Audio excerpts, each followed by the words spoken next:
नमस्कार दोस्तों, स्वागत है आपका एग्रो सॉल्यूशन यूट्यूब चैनल में। आज हम इस टॉपिक में पढ़ेंगे हरित क्रांति, ग्रीन रिवॉल्यूशन। सबसे पहले अपन देखते हैं कि ग्रीन रिवॉल्यूशन या हरित क्रांति है, उस क्रांति को लाने का कारण क्या था, पर्पज क्या था। तो उसका कारण था छप्पनिया अकाल, जो विक्रम संवत 1956 में पड़ा, या अपन सन में देखे उसे तो 1899 या 1900 के अंदर।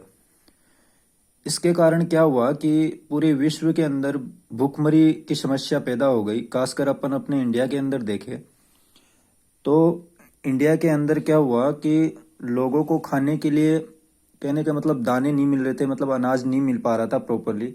जनसंख्या ज़्यादा थी लेकिन प्रोडक्शन बहुत ही कम था। तो इसका सॉल्यूशन निकालने के लिए वैज्ञानिकों ने इस क्रांति का इजाद किया और इसके अंदर दो प्रमुख फसलें जो अनाज वाली है, पहले नंबर पे गेहूं और दूसरा धान, इन पे बहुत ज़्यादा जोर दिया और इनकी ड्वार्फ वेराइटियां डेवलप की जिनसे अधिक प्रोडक्शन मिल सके। फिर दूसरा क्वेश्चन इसमें अपने बनता है कि उसका सूत्रपात या अस्तित्व में कब आया हरित क्रांति। कहने का मतलब इसको कब सबसे पहले माइंड में आया कि ये हरित क्रांति अपने को चलानी है या इसके ऊपर अपने को वर्क करना है। तो इंडिया में 1963 में ये अस्तित्व या सूत्रपात हुआ इसका। फिर इसका क्वेश्चन बनता है कि हरित क्रांति की शुरुआत इंडिया में कब हुई। हरित क्रांति की शुरुआत इंडिया में 1967 में हुई। फिर इसी के साथ क्वेश्चन बनता है कि इसकी शुरुआत किस किस्मों के साथ या कौन से फसल के साथ हुई। तो गेहूं की जो बोनी किस्में थी उनके साथ इस क्रांति की शुरुआत हुई।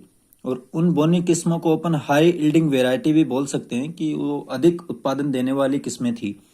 और मेजरली ये दो किस्में थी, पहली लरमा रोजो और दूसरा सोनारू 64।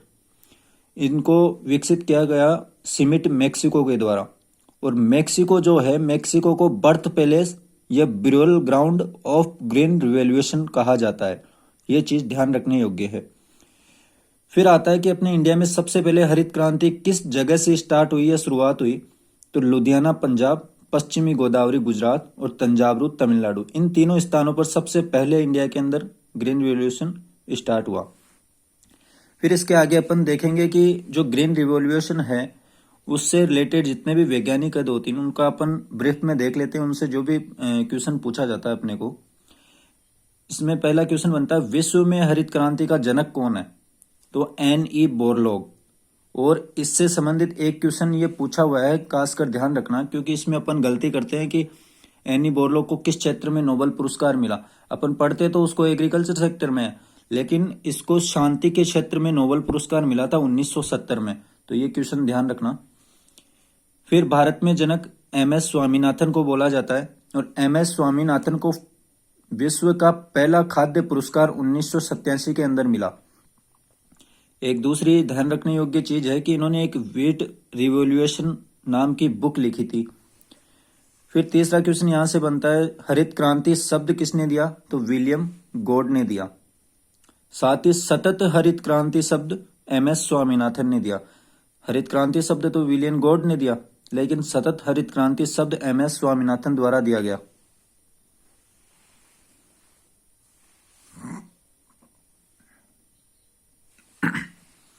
फिर इसके बाद में देखते हैं सी सुब्रमण्यम, इनको भारत रत्न पुरस्कार मिला 1998 में। हरित क्रांति में विशेष योगदान दिया था इन्होंने। और यह हरित क्रांति के समय एक चीज यहां ऐड करना, हरित क्रांति के समय भारत के PM थे ये, इस वजह से इनका बहुत ही योगदान था हरित क्रांति में। तो भारत रत्न पुरस्कार मिला था 1998 में इनको।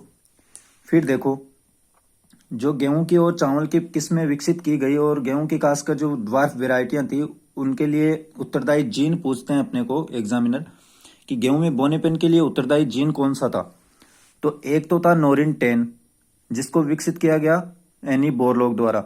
या अपने को घुमा के पूछे कि विश्व के अंदर गेहूं के बोनेपन या ड्वार्फनेस के लिए कौन सा जीन उत्तरदायी है, तो वो नोरिन 10 है। वहीं साथ ही साथ अपन पढ़ते हैं कि भारत में उत्तरदायी जीन कौन सा है गेहूं के बोनेपन के लिए। तो RH1 और RH2 ये दोनों जीन उत्तरदायी है। इनको विकसित किया गया MS स्वामीनाथन के द्वारा। और थोड़ा डेप्थ में अपन देखें कि RHT का मतलब क्या होता है। RHT का मतलब होता है रिड्यूस, REDUCE, रिड्यूस हाइट। कहने का मतलब रिड्यूस हाइट मतलब उसकी हाइट को कम करना। हाइट को कम करने से मतलब है उसके अंदर ड्वार्फनेस लाना। फिर देखते हैं अपन चावल के अंदर जीन कौन सा था, तो वो था DG वो जीन, ड्वार्फनेस के लिए। फिर आगे देखो, इसके अंदर ग्रीन रिवॉल्यूशन को थर्ड एग्रीकल्चर रिवॉल्यूशन भी कहा जाता है। ग्रीन रिवॉल्यूशन को थर्ड एग्रीकल्चर रिवॉल्यूशन भी कहा जाता है। अब थर्ड रिवॉल्यूशन कहा जाता है तो पहली और दूसरी कौन सी थी, ये विश्व के अंदर बात हो रही है। तो विश्व के अंदर पहली तो थी नियोलिथिक रिवॉल्यूशन और सेकंड एग्रीकल्चर रिवॉल्यूशन थी ब्रिटिश एग्रीकल्चर रिवॉल्यूशन। ये सभी चीजें जो अपन ने देखी, एक बार अपन पुनः जल्दी जल्दी इनका रिवीजन कर लेते हैं। सबसे पहले पूछा जाता है कि हरित क्रांति के अंदर उत्पादन किन किन फसलों का बढ़ा था मेजरली, तो गेहूं और धान। पहले नंबर पे है गेहूं, यहां अपन लगा सकते हैं फर्स्ट, और सेकंड नंबर पे गेहूं। फिर साथ में सूत्रपात या अस्तित्व इसका कब हुआ, तो 1963। शुरुआत कब हुई, 1966-67। किन किस्मों के साथ हुई, लरमा रोजो और सोनार 64 जो बोनी किस्में थी गेहूं की। इसके बाद में सबसे पहले स्टार्ट कहाँ हुआ, लुधियाना पश्चिमी गोदावरी और तंजावुर तमिलनाडु में। विश्व में जनक एनी बोरलॉग थे, भारत में जनक MS स्वामीनाथन थे। हरित क्रांति शब्द विलियम गॉड ने दिया, लेकिन सतत हरित क्रांति शब्द MS स्वामीनाथन दिया। फिर C सुब्रमण्यम जो भारत के PM थे उस समय के, उन्होंने भारत रत्न मिला उनको 1998 में। फिर गेहूं के बोनेपन के लिए उत्तरदायी जीन नोरिन 10 और RST1 और RST2 जो इंडिया के अंदर MS स्वामीनाथन के द्वारा विकसित था।